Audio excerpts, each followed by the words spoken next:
Bismillah. Assalamualaikum WRWB warahmatullahi wabarakatuh. Waalaikumsalam warahmatullahi wabarakatuh. Insyaallah kami sering mendengarkan ceramah Ustadz di YouTube. Apakah kami yang hari ini alhamdulillah hadir diakui santri Ustadz? Dan apakah nasab kami sampai pada Rasulullah sallallahu alaihi wasallam? Insyaallah. Yang ikut kajian online offline, yang tersambung kajiannya, terkambung hatinya, mau mengamalkan, insya Allah menjadi bagian dari santri kami. Sepanjang satu, mau menjadikan ilmu yang didapatkan untuk membangun ketaatan kepada Allah. Satu. Yang kedua, saling menjaga, mendoakan dalam kebaikan dan tidak mengumbar aib.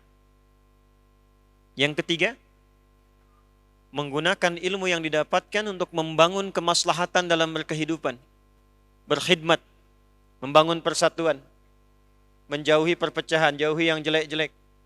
Makanya saya sering mengatakan saya tidak akan mengakui ada orang belajar menjadi murid kalau ilmu yang saya ajarkan digunakan hanya untuk berselisih dengan orang lain, untuk mencela orang, untuk saling bermusuhan, untuk buat hoax. Tidak.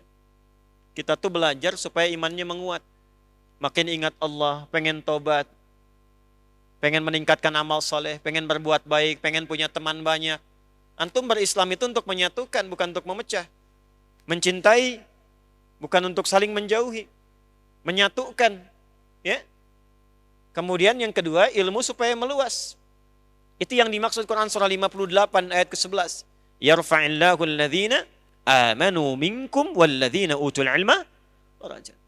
Saya punya guru, semoga Allah sayangi dan rahmati beliau. Saya waktu mau mengajar, datang kepada beliau, beliau katakan, nak, kalau engkau siang mengajar, tatap tuh wajahnya. Setiap mengajar, tatap. Nanti malam di keheningan kau bangun. Minta sama Allah dan bayangkan wajah-wajah yang kau tatap itu saat mengajar. Minta sama Allah rahmati orang itu. Mudahkan kehidupannya. Diangkat kesulitannya. Dan apa yang disampaikan meresap ke dalam jiwa sehingga mudah untuk diamalkan. Itu amanah diantara guru kami. Jadi iman bisa menguat, ilmu bisa bertambah. Kalau ilmunya bertambah, itu insya Allah menjadi pribadi yang luas nanti dalam beribadah dan bermuamalah. Pada yang pokok sepakat, pada yang furu bisa toleran. Yang pokok bab sholat apa? Besok subuh nih. Sholat subuh itu pokok 2 rakaat, itu pokoknya sholat. Yang furu'nya apa? Kunut misalnya. Kunut itu furu'iyah, tapi harus tahu ilmu supaya bisa saling mengerti. Kalau ada yang kunut, pelajari dulu dalilnya, jangan langsung simpulkan hukumnya dulu. Pelajari sampai paham kenapa dia kunut, apa dalilnya, bagaimana nasabnya. Oh, kunut itu karena begini. Kalau kunutnya silent sir, ada kunut yang silent. Ada. Rakaat kedua sebelum ruku. Tersambung ke Nabi dalilnya. Lewat Imam Malik. Imam Malik itu lahir di Madinah, tumbuh di Madinah, sampai wafat di Madinah, dikenal dengan imamnya Madinah, Imam Darul Hijrah. Sekarang mazhabnya ada di Afrika Utara kebanyakan. Libya, Tunisia, Maroko sampai nyebrang Mediterania ke Italia, Spanyol. Silent. Jadi dibacanya nggak kencang, makmum dan imam bersamaan sebelum rukuk. Ada yang dikeraskan. Versi ini kemudian dipopulerkan Imam Asy-Syafi'i. Imam Syafi'i itu muridnya Imam Malik.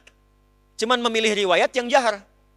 Bacaannya sama. Allahumma hdina fiman hadait wa afina fiman afait wa tawallana fiman tawallait wa barik lana fima atait wa qina syarra ma qadait. Kalau redaksi hadisnya enggak pakai birahmatika, wa qina syarra ma qadait.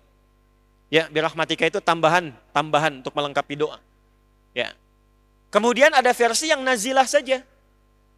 Ya, ini yang dari jalurnya Imam Ahmad bin Hanbal. Ketika ada kejadian, kunut. Tak ada kejadian, tidak kunut. Karena itu asal asbabun nuzul dari Quran surah ketiga, Ali Imran ayat 128. Ada yang tidak kunut sama sekali. Nasabnya dari mana? Jalurnya Imam Abu Hanifah An-Nu'man. Jadi kunut itu ada dalilnya, yang silent dengan jahar. Yang kunutnya nazilah pun ada dalilnya. Yang tak kunut pun ada dalilnya. Yang tidak ada dalilnya itu yang tidak sholat subuh. Yang usul tadi. Kalau sudah paham begini, kata ada Syekh Ibnu Utsaimin rahimahullah, Syekh Utsaimin. Itu mazhabnya Hambali. Beliau nggak kunut subuh. Tapi fatwanya apa? Kalau Anda ada di belakang imam yang imamnya kunut, maka aminkan. Allahumma hadina fiman hadait. Amin. Nah, itulah faedahnya meningkatkan ilmu. Nah, kalau begitu nanti nggak akan ada saling tuduh, saling mengecilkan, saling merendahkan. Allahumma hadina fiman hadait. NU nih. Sami Allahu liman hamidah. Allahu akbar. Muhammadiyah nih. Yang paling ekstrim, Allahumma hadina fiman hadait. Bid'ah. Ya Allah. Nanti ada imamnya nggak kunut, di belakang makmum kunut, selesai assalamualaikum, sujud sahwi, gitu. Tidak. Kalau sudah paham, ilmu meluas, insya Allah kita bisa memetakan dan memilih serta membangun kerjasama yang baik. Berbeda, boleh, tapi jangan sampai perbedaan itu membuat kita tidak bisa mampu minum teh bersama. Jelas ya? Nah, kalau ada orang belum paham mencela, didoakan, jangan balas dicela. Jelas ya? Nah, itu yang saya ajarkan.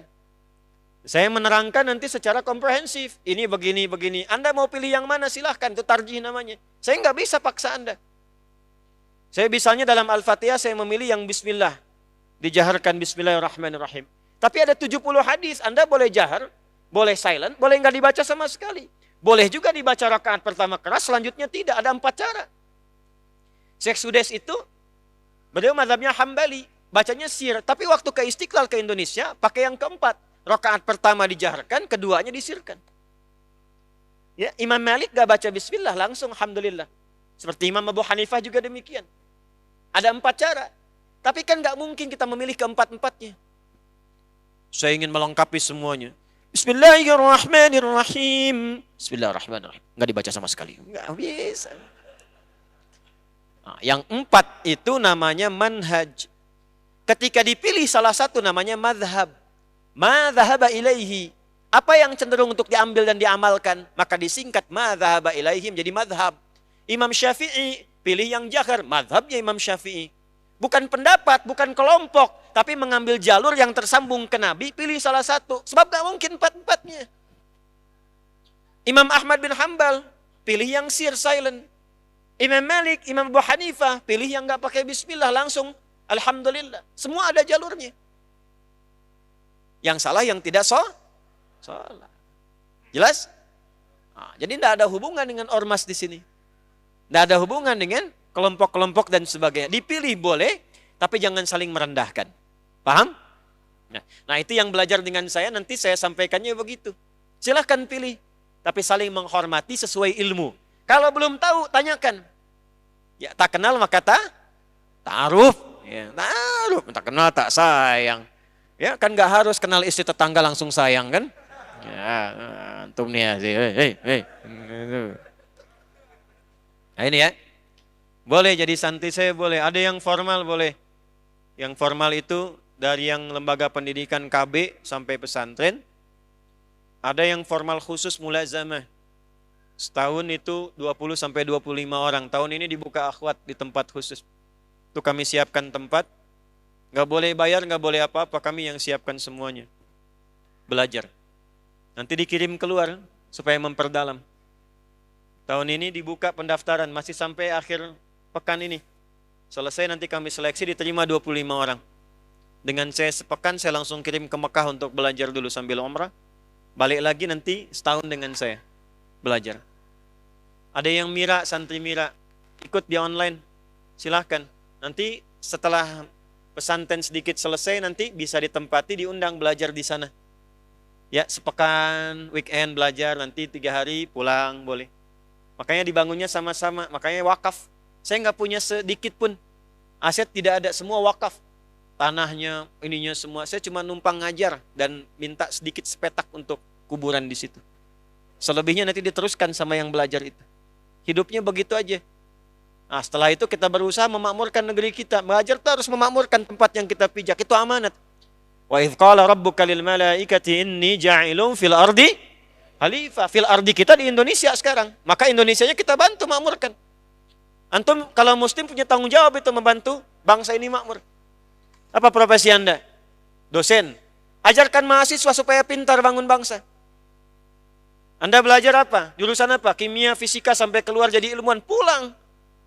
Orang beriman itu begitu pulang, bangun negerinya. Bangun. Ya. Demikian yang lainnya semua begitu. Dan niatkan untuk ibadah. Kalau semua berniat ibadah, nggak ada kemaksiatan nanti. Yang korupsi, nggak ada. Ya. Dan sebagainya insya Allah. Insya Allah. Semoga Allah berikan kemuliaan pada kita semua.